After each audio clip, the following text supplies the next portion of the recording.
Blessings, everyone, and salutations to my AFBC family.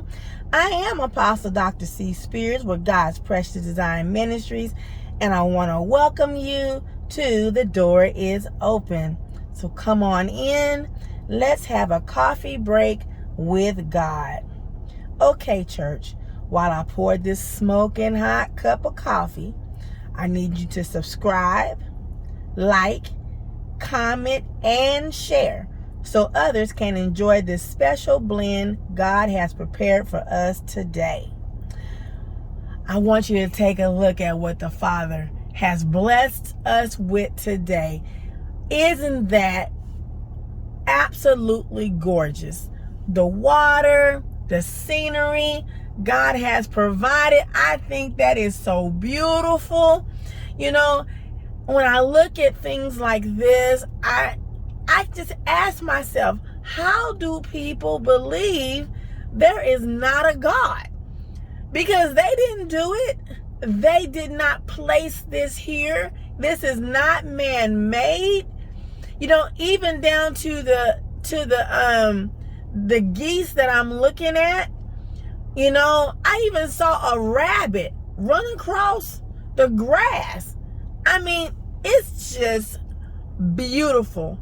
And I feel absolutely privileged to even that God showed this to me, because I stumbled upon this place and it's gorgeous. It is absolutely gorgeous, and the facility is well kept, and the staff allowed me. They gave me a visitor pass. Didn't ask any questions. I told them what I wanted to do. I wanted to share this with my flock, and they were more than happy to oblige me. So that just makes this word that I'm about to share with you, I feel that much more special. I know most of you have just concluded your festival of Easter, and I wanted to wait to share this word because I don't want anyone to think that I have a problem with Easter. I don't. I believe, I was raised wearing socks with the ruffles and the ruffled dress with the ruffled undergarments with the usher type gloves and the bonnet on my head and the little purse to match with my patent leather shoes. I recognize Easter all of my childhood and most of my adulthood. The thing is that when God gives you information and you apply it to your life, it's for you to grow spiritually, mature spiritually. That's what wisdom is. Wisdom is not just information. It is when you have applied something to your life and it has made you smarter because of it. You make different decisions. You make different choices because of the information God has blessed you with.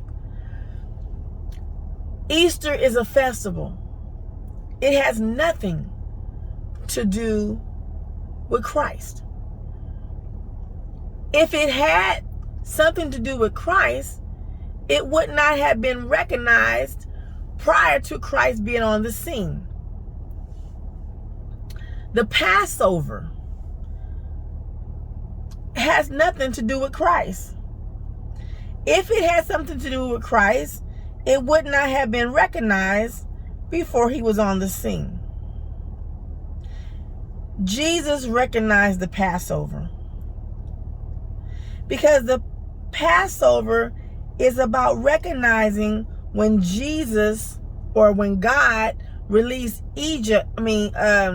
Israel from Egypt. It's about the passing over when they were instructed to put the blood on the door so that the spirit of death would pass over them. So they recognized the Passover because of it. And so when Jesus was going to the cross, right before he went, or right before he was arrested, they recognized the Passover. The word says that the disciples had said, it's about to be the Passover and we have nowhere to gather. And so Jesus told them, go find a place. And so they did. They went to find a place. And then he took the opportunity to speak with them, because he knew that would be the last time he would be before them, and it would be the last time that they would be assembled together as a family. Jesus gave some instructions about what he wanted them to do. He speaks about how he wanted them to continue to do these things every time he thought of them, or every time they thought of him. He wanted them to continue to do what he had taught them. Continue to do what they saw him do. Continue to share the gospel that he shared with them. Continue to love their brother the way he loved them. Even despite of their flaws, he loved them anyway. But nowhere did Jesus instruct them to celebrate his arrest, his crucifixion, or his resurrection. That was not in the instructions. Now, is it wrong to recognize these things? Absolutely not. Because the Passover is an event that we associate with Jesus going to the cross. Why? Because it was the last thing that he recognized before he was arrested. Before he went into the mountains to pray. Before he was betrayed. That's the event that was the last event that he recognized. So of course, the Passover is an event that commemorates another event. And therefore, it's nothing wrong to recognize it. But understand, Easter, the festival, has nothing to do with Christ. The Easter, the festival, is to recognize a goddess. It's to recognize fertility and reincarnation. And it just so happened is recognized in the same season as the Passover. And a lot of what happened in those days, the people that the apostles were grooming, they called missionaries, they began to see how the apostles were being afflicted and how they were being executed and how, retribution was coming against them. And they decided they didn't want to have to go through all that. It's not a whole lot of people that want to put their life on the line for the gospel of Christ. And so they begin to walk in fear that if they would, step on too many toes, that they would cause people to look upon them as a threat, as a game changer. And so they begin to do things so they could blend in.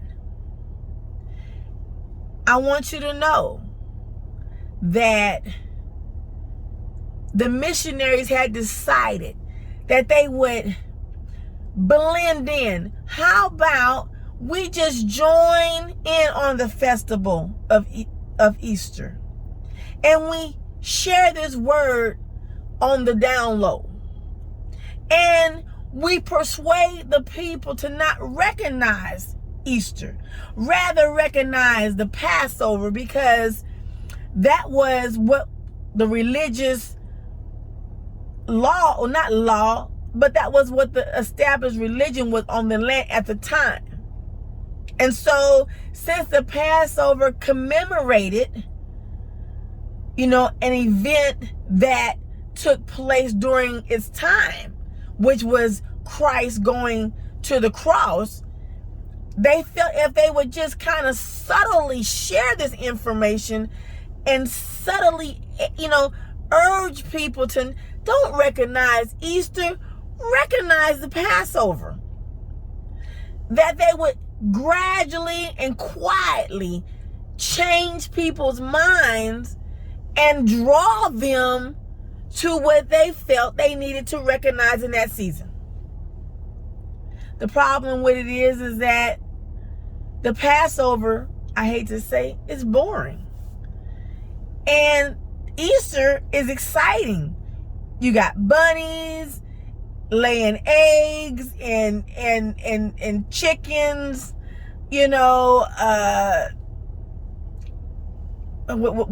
jelly beans and carnivals, and it's a whole lot more exciting to recognize the festival of Easter and then tie it to the Passover so that it can give the appearance that we're thinking about the Lord.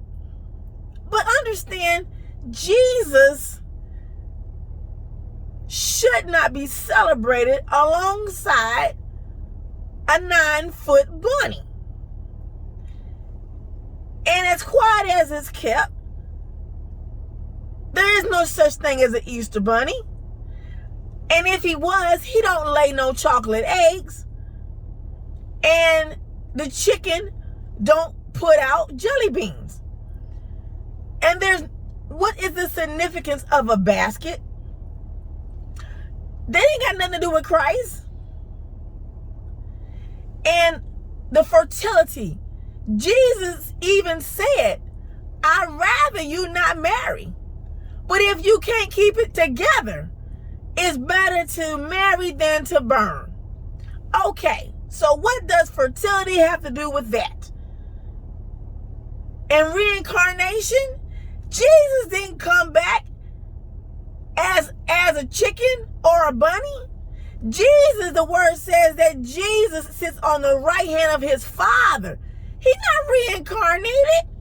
The word says that Jesus said, I will go to my Father and ask him to send you something in my place. They didn't say he was reincarnated into nothing. That has nothing to do with Jesus. So, yes, if you want to recognize the festival of Easter, you want to get dolled up, you want to get dressed up, you want to get Easter baskets, you want to boil eggs, you want to dye them, you want to have a cookout, a family gathering. As far as I can read, there's no sin in that.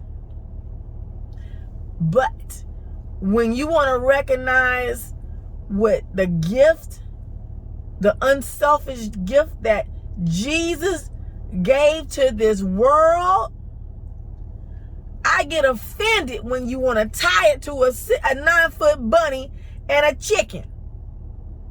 That's what I'm saying. At the end of the day, it is my job as a spiritual leader to inform you of what is right and what is wrong. It is my job as an employee of the kingdom to instruct you of what is right and what is wrong. And it is wrong to tie the Passover or any walk of Christ to Calvary to a festival that has a bunny and a chicken as its mascot. It's wrong. And I don't care how you want to spin it. You want to call it Resurrection Day.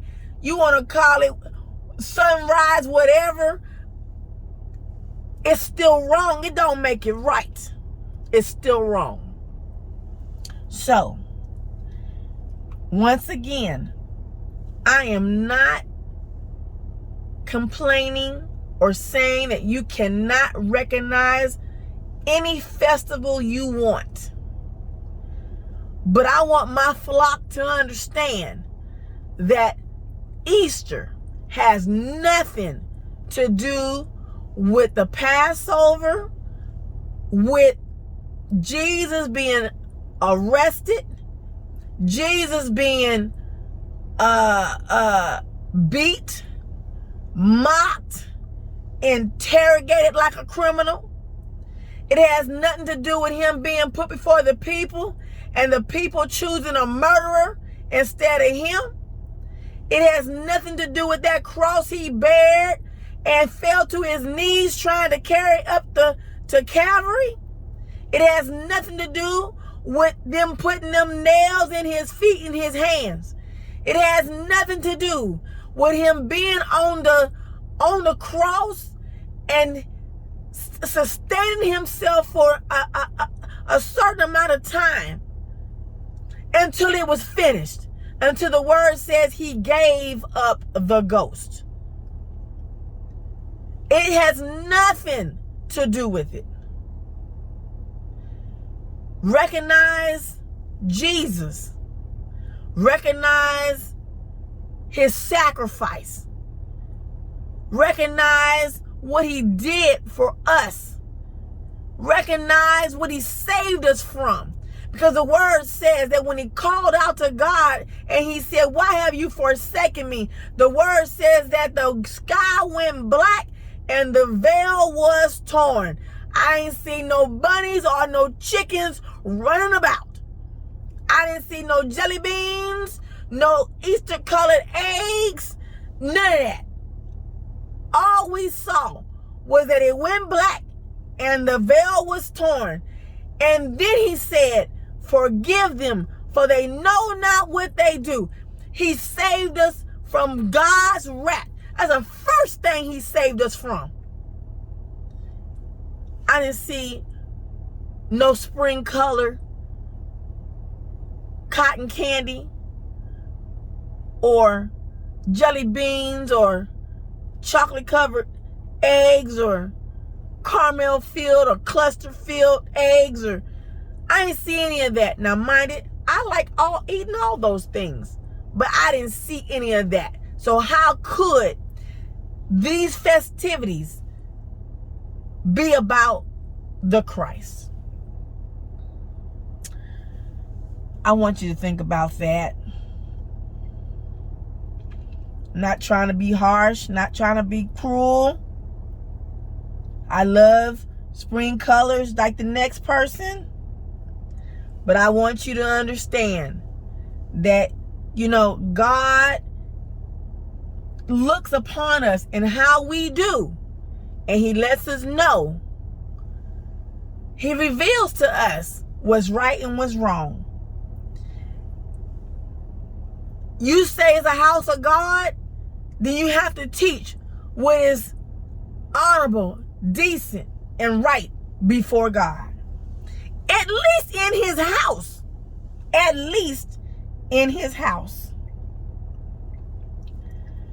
With all that said, I hope you enjoyed this hot cup of coffee. I'm Apostle Dr. C. Spears with God's Precious Design Ministries. This has been The Door is Open, and I hope you have enjoyed this coffee break with God. Until the next time God places me before you, or one of these awesome, beautiful sceneries that he's blessed us with today, please be blessed. Continue to walk in favor And if you have an ear to hear, well, you know what? I always say, always have an ear to hear a awesome word from the Lord.